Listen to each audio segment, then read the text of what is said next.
അങ്ങനെ നമ്മുടെ മണിച്ചിത്രത്താഴ് വീണ്ടും തിയേറ്ററുകളിൽ തിരികെയാണ്. റീ റിലീസുകളിൽ തന്നെ ഞാൻ തിയേറ്ററിൽ കാണാൻ ആഗ്രഹിച്ചത് ഈ സിനിമയായിരുന്നു. ലാലേട്ടനെ തന്നെ ഇതിനു മുമ്പ് സ്ഫടികവും ദേവദൂതനൊക്കെ തിയേറ്ററിൽ വന്നിട്ടുണ്ടായിരുന്നു.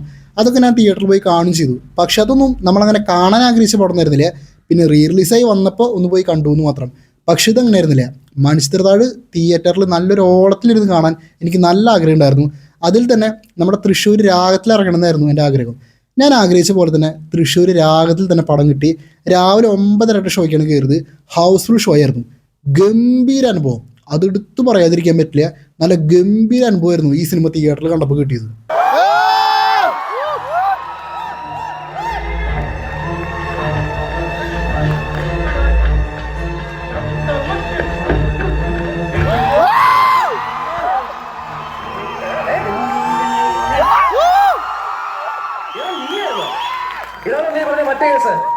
വല്ലാതെ വയലന്റ് ആകുന്നുണ്ട്.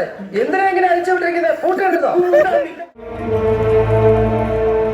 ശബരിമല ശാസ്താവ്